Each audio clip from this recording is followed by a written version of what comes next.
Depois de uma necessidade aí que nós tivemos com algumas ferramentas, eu acabei implementando um sistema de tradução dentro da API. Então, toda a API agora funciona aí com os arquivos de tradução ali utilizando o i18n, né? E aí eu queria falar um pouquinho sobre como que isso funciona, sobre como que esses erros aí são tratados dentro da plataforma. Mas já para adiantar, caso você precise fazer isso de forma mais rápida também, para trabalhar com tradução, tudo que você precisa é criar um arquivo de locales aqui, tá? E aí você cria com a linguagem que você precisar. E aí no caso aqui a gente vai vir com o padrão sempre o PT, porque a maioria dos projetos vão ser em português. Ah, e com isso cada arquivo que você cria, cada pasta que você coloca aqui dentro com os arquivos, ele automaticamente já identifica aí a tradução. E o que o usuário precisa passar no cabeçalho é somente um header com accepted language e aí definir qual que é a linguagem que a API deve se comunicar com ele. Basicamente é só isso, tá? Em questão de uso do dia a dia, é só esse processo. Mas eu queria mostrar um pouquinho de como que é feito esse processo, tá? Mais tecnicamente mesmo, para poder mostrar um pouco melhor aí. Bom, aqui dentro, na parte de main, a gente tem o arquivo aqui do i18n, né? Que ele basicamente é um arquivo de configuração que você raramente vai mexer, a não ser que você tenha algo que você não consegue utilizar aqui dentro, tá?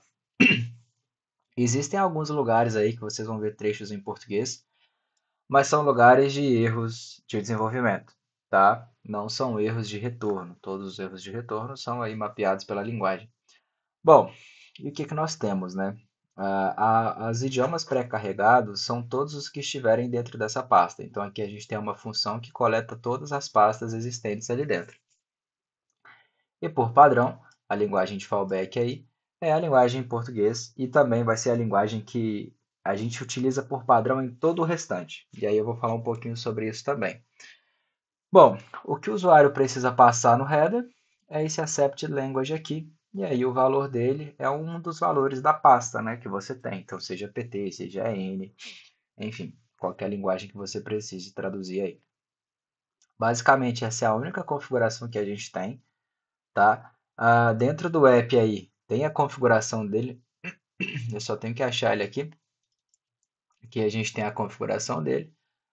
Que é usado aí como um middler, né? Ele ignora algumas rotas, as rotas de documentação, rotas de arquivos também ele ignora, mas aqui ele não faz a tradução, beleza? Ele sempre que ele passa aqui, eu tenho um pequeno middler aí padrão que coloca esse translate aí numa variável que fica fora do processo e ela é uma variável exportada, então você consegue chamar essa variável e utilizar os arquivos de tradução em qualquer lugar.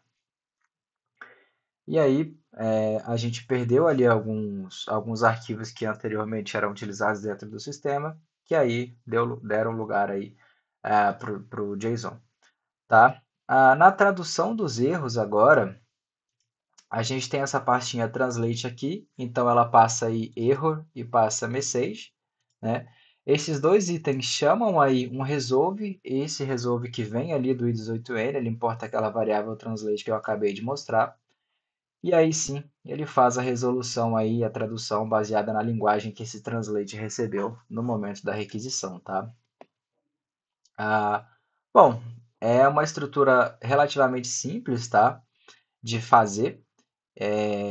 E aí o que eu quero mostrar aqui também é o seguinte, não só essa estrutura aqui ela foi convertida, né, para esse modelo, mas também as bibliotecas. Então, uma das bibliotecas que a gente tem aqui dentro, que é a Validator, que eu acho que é a biblioteca que é mais usada em todo o processo, ela também retornava ali os erros padronizados.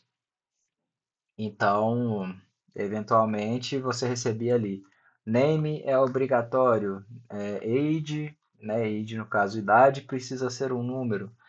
Então, constantemente você recebia esses retornos. E esses retornos eles eram avaliados ali de acordo com propriedades que você inseria na estrutura da routes aqui. Então, por exemplo, se eu abrir aqui uma privada, aqui eu recebia, por exemplo, o name, né? Esse name aqui, ele existe aqui ainda, tá? Ele é usado, mas esse name ele não serve para mais nada. Eu só mantive ele aqui para que as tipagens não quebrem ali, né, quando você inserir. Mas eventualmente, isso aqui é porque eu tô trabalhando com o JSON também um pouco mais antigo, tá? Mas o sistema em si ele não adiciona mais esse trecho aqui, tá? Então automaticamente esse trecho não existe mais porque a gente usa a própria key para fazer a tradução. E aí como que funciona esses arquivos de tradução, tá? Primeiro, o Zod, ele é um arquivo inteiramente destinado ao Zod, tá? Que é a estrutura que a biblioteca de validação usa. Por que que a gente tem ele externamente? Para facilitar a tradução dos itens lá dentro. Então, se você precisar traduzir erros de campo ali de validação, você pode traduzir esse arquivo inteiro aqui e ele vai trabalhar normalmente com as estruturas que você colocou aqui, beleza? Agora aqui nas translations, nós temos alguns campos muito importantes, que são gerados aí automaticamente. Na verdade, todos os campos são gerados automaticamente, né? Mas aqui em erros, a gente tem os erros padrão, que já existem aí. A gente tem os erros que vêm de dentro das bibliotecas que nós instalamos, as bibliotecas, no caso, as bibliotecas que foram feitas para o sistema, tá? Então, por que que eu falei lá no começo que a linguagem padrão sempre é português? Porque as bibliotecas, por padrão, vão oferecer somente uma linguagem de retorno, e ela sempre vai ser adicionada ao PT, que é a nossa linguagem padrão aqui dentro do sistema, que é o português, né? Então, por padrão, sempre vai ser português, mas nada impede que você pegue isso aqui, joga numa IA, traduz todo o conteúdo aqui, caso você precise. Se você não precisar, também não tem necessidade. E ele também vai adicionar aí outros trechos aqui, tanto de erros como de mensagem. A gender aqui é o gênero de algumas palavras, né, para garantir que ela é ou não uma palavra que está no masculino ou no feminino. E aqui, tanto em models quanto em properties, nós temos os dois pontos. Models são todos os models que existem, né, no seu sistema. Então, todos os models que você adicionou, eles vão vir para cá, tá? Eles vão vir com o mesmo nome que você definiu. Então, aqui é importante que no final do projeto você troque esses nomes, né?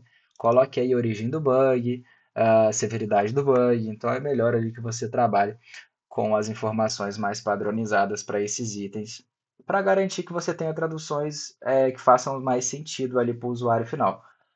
Por exemplo, quando que eu vou retornar um model como trecho, né? Quando essa informação não foi encontrada. Então, suponhamos que eu tenho esse campo em relacionamento com outro. E aí eu fui lá e recebi do usuário um ID no body. E esse ID não existia. E aí eu vou informar que a origem do bug não existe. Então o relacionamento que ele criou, o dado que ele me enviou não existe. Para isso eu vou utilizar essa informação. Aqui nós temos as traduções dos campos. Então por que que a gente não usa mais aquela tradução como eu mostrei lá dentro do body? A gente não usa mais isso aqui, porque a gente usa esses aqui agora. A gente usa o property. Esse aqui também é outro que você vai traduzir lá no final para dar mais contexto à aplicação. Então, tudo que você vê aqui, você pode pegar no final do projeto que você terminou ali. Você precisa traduzir essa API. Você pode simplesmente renomear tudo no final do projeto ali, para não ter que ficar se preocupando o tempo todo de ficar escrevendo as propriedades aqui dentro. E caso uma chave já exista, então se eu vim aqui e mudei para a origem do bug, por exemplo, essa informação não vai mais sofrer alteração. Mesmo que o sistema rode de novo, você gere o código novamente, esse valor que você escreveu aqui vai se manter esse aqui. Então você precisa preocupar em escrever isso aqui uma vez só, não tem problema, tá? Então, a estrutura como funciona é essa, tá? E aí, o que que eu quero mostrar aqui para vocês deixa eu pegar aqui uma propriedade, vou pegar a de cliente, porque cliente ela cria com bastante informação. E se eu abrir aqui, por exemplo, opa, tem que abrir um serviço. Acho que não é cliente, não. Deixa eu ver aqui qual que é. Ah, cliente. Não, cliente não cria com nenhum tipo de regra, não. Acho que o by é Project Version Bug. Esse aqui eu sei que ele usa bastante informação. Beleza. Aqui, ó. Aqui eu estou fazendo exatamente o que eu falei com vocês. Eu estou cadastrando vou pegar o contexto do projeto, tá? Eu estou cadastrando um bug E aí eu preciso cadastrar a tag desse bug. O tag é uma informação ali que vem junto para definir qual que é a criticidade, praticamente. Vamos pensar em algo assim. E aí, por algum motivo, eu verifiquei se essa tag existia e ela não existia. Eu vou retornar um not found item. E aqui dentro eu estou passando model e property, tá?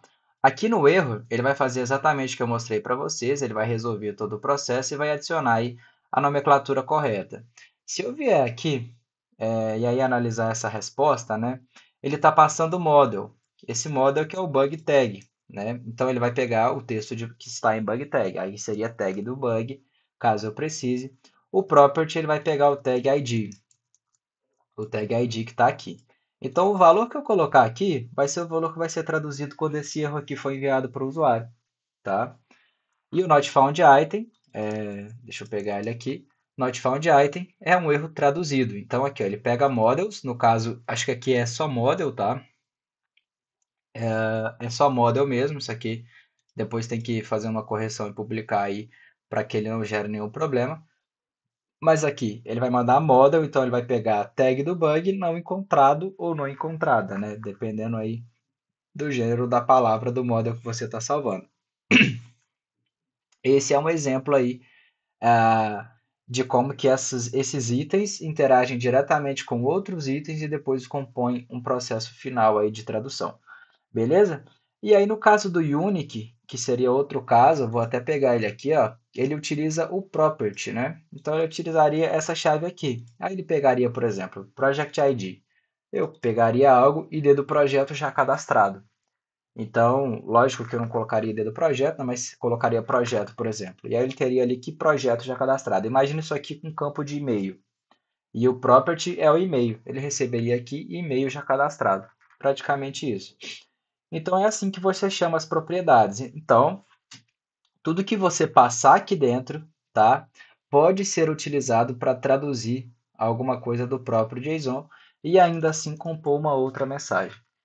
Acredito que vocês não vão ter que mexer muito com isso, tá? Só se vocês realmente precisarem compor uma tradução muito específica, então tem esse suporte caso vocês precisem fazer isso, beleza? Ah, E aqui eu acho que é isso, tá? Caso o valor que você colocou aqui não exista no JSON, ele vai utilizar o próprio valor. Então, caso eu venha aqui, por exemplo, e passei aí um número 10, tá? Ele não tem o 10 aqui para traduzir. Então, ele vai simplesmente utilizar o 10 no lugar da variável que você substituir.